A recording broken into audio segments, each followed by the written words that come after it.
chrétiens éthiopiens commémorent le Vendredi Saint dans une atmosphère de profonde piété et de recueillement spirituel intense.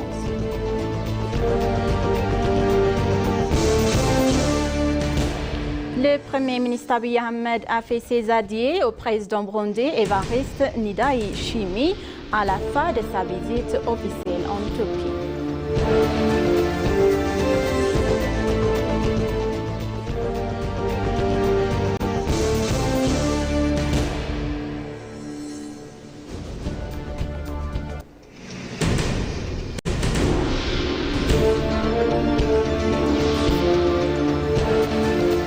Bonjour chers téléspectateurs et bienvenue sur ABC, c'est notre journal d'aujourd'hui du samedi 11 avril 2026. C'est moi, Samra Kodado, avec le journal. Restez avec nous.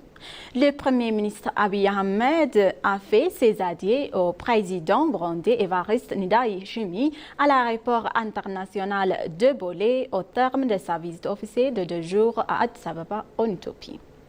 Cette visite s'inscrit dans la continuité échange marquante entre l'Éthiopie et le Burundi ayant abouti à la signature de plusieurs mémorandums d'entente en vigueur visant à approfondir la coopération dans des secteurs stratégiques. Les accords conclus couvrent notamment la défense, la santé, l'éducation, l'eau et l'énergie, l'agriculture, le commerce, les systèmes d'identité numérique ainsi que le tourisme constitue ainsi une base structurée pour renforcer les priorités communes et soutenir un développement régional durable.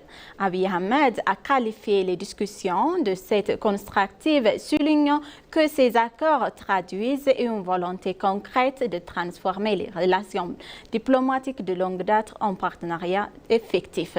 Il a également mis en avant les liens historiques unissant l'Éthiopie et le Burundi, fondés sur la fraternité, le respect mutuel, tout en insistant sur la nécessité de les consolider pour atteindre les objectifs de développement commun.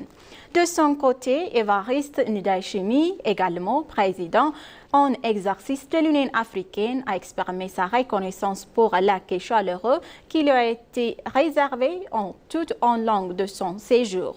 Les deux dirigeants ont échangé sur les grandes priorités continues africaines ainsi que sur des questions bilatérales, réaffirmant leur engagement en faveur de la stabilité et de la prospérité régionale.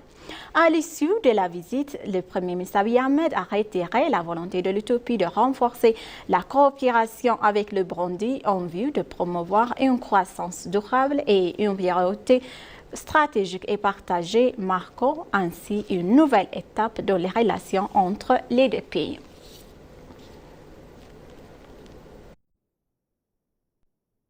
Le vice-premier ministre Thémasken Tirouna a plaidé pour un renforcement de l'unité africaine, le présentant comme une essentielle à l'identification d'un continent réalisant face à l'intensification des défis environnementaux. S'exprimant devant les participants de la 16e conférence des partis africains sur les capacités de gestion des risques tenue au siège de l'Union africaine à Addis Ababa en Éthiopie, Thémasken Tirouna a appelé les pays africains à dépasser les approches fragmentées pour privilégier les réponses concrètes et portées par le continent.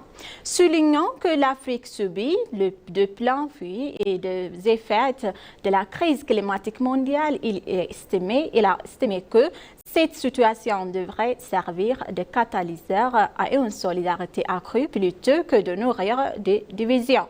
Selon lui, l'heure n'est pas au déchangement, mais à la détermination, à l'unité, à la mobilisation de l'esprit africain. Le vice-premier ministre a insisté donc sur le fait que le changement climatique n'est plus une menace lointaine, mais une réalité tangible qui affecte directement les populations, les moyens de subsistance à travers le continent.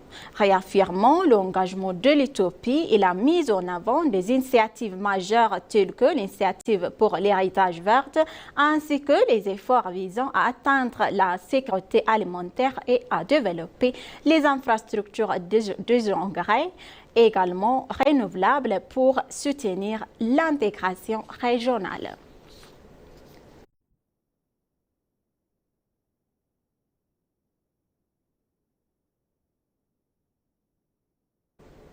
Le ministre des Affaires étrangères, Gédéon Timotheus, a marqué les esprits au Forum de Vienne sur l'énergie et le climat 2026.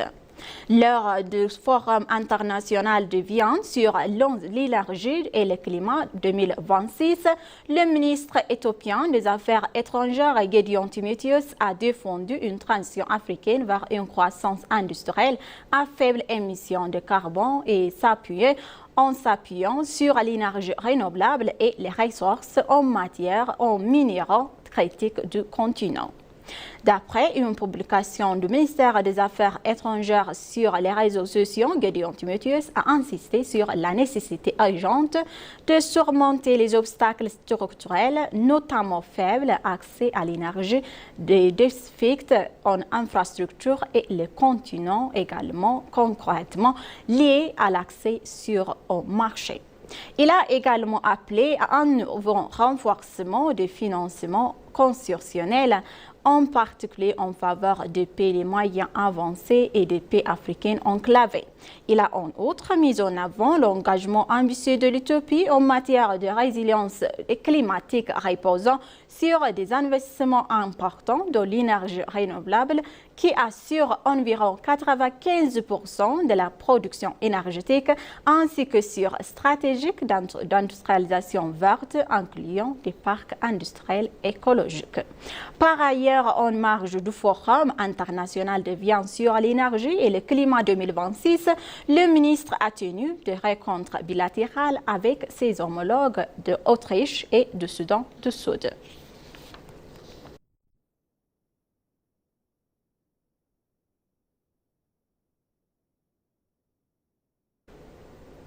Selon la Commission, les initiatives éthiopiennes du développement vert et de gestion des bases fleuves constituent un modèle africain de réponse au changement climatique. Lors de cette rencontre, le commissaire Shifra Teklemariam a appelé les pays africains à consolider leurs capacités collectives afin de mieux faire face au choc climatique et à l'insécurité alimentaire. Il a estimé que l'Afrique se trouve à un moment décisif dans sa quête de souveraineté alimentaire fondée sur ses propres ressources et compétences. Le commissaire a rappelé également que la lutte contre le changement climatique est désormais une priorité nationale en Éthiopie soutenue par le renforcement des institutions et une meilleure condition des politiques publiques.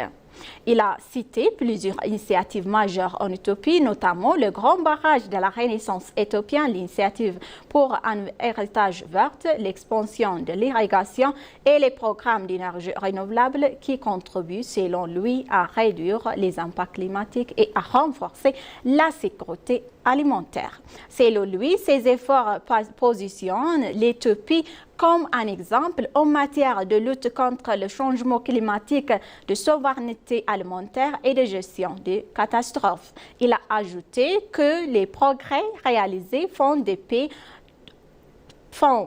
l'Éthiopie un autre a priori et également pour cette conférence qui sert également de plateforme d'échange d'expériences en matière de réponse humanitaire autonome.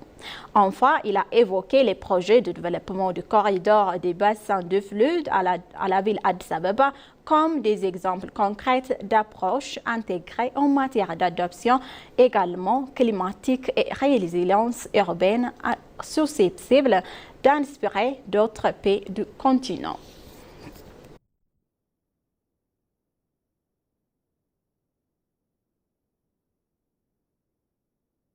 À travers toute l'Éthiopie, des millions de fidèles ont observé hier le vendredi saint, connu localement sous le nom de cyclettes, expérimentant avec faveur leur foi, leur sang du sacrifice et leur respect en cette période pascale.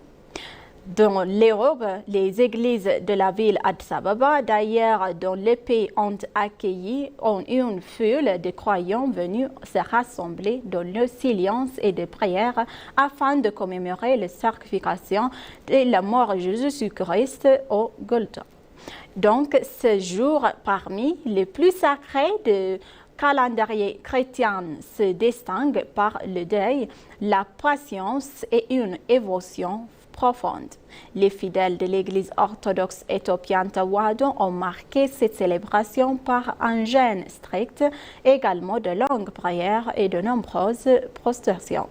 Dans ce lieu, donc, le culte de la lumière testimée, également les bergers ont étonné des énigmes anciennes et le vendredi saint représente également en Éthiopie le poids culminant et également charme notamment durant semaine Hamamat en Amérique, une semaine dédiée à une intense introspection spirituelle.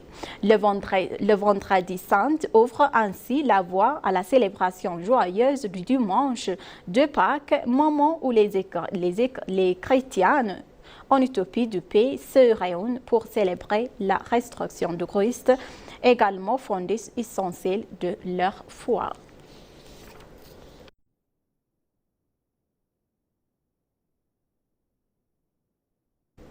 La Fédération de jeunesse appelle à faire de la jeunesse un acteur central du projet de l'accès à la mer Rouge de l'Éthiopie. La Fédération de jeunesse éthiopienne a exhorté les jeunes à s'impliquer de manière active et réfléchie dans la promotion du projet national d'accès à la mer, soulignant leur rôle déterminant dans l'avenir du pays. L'organisation a rappelé que la sécurisation et l'enquête d'un accès fiable à la mer Rouge restent un enjeu stratégique majeur pour soutenir la croissance économique de l'Éthiopie et répondre aux besoins croissants de développement de sa population.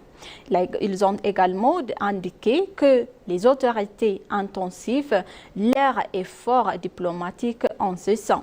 S'exprimant à l'ENA, l'ambassadeur Alexandre Nuguse, responsable des relations publiques internationales de la Fédération, a affirmé que l'accès à la mer constitue un levier essentiel pour le développement économique et social de l'Éthiopie.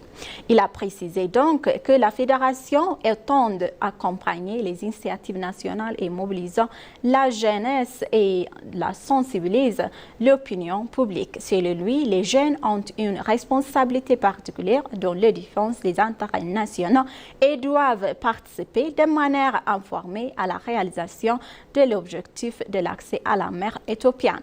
Dans le même esprit, plusieurs jeunes interrogés ont partagé cette position.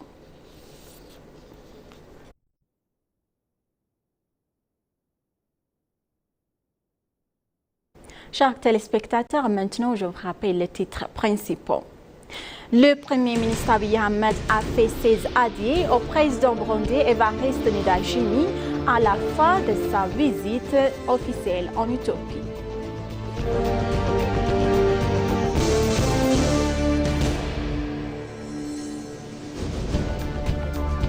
Les chrétiens commémorent le vendredi saint dans une atmosphère de profonde piété à accueillir spirituelle et intense. Merci, chers téléspectateurs, d'avoir resté avec nous jusqu'à la fin de notre journal d'aujourd'hui. C'était moi, Samray Kodado, donc je vous souhaite une bonne journée.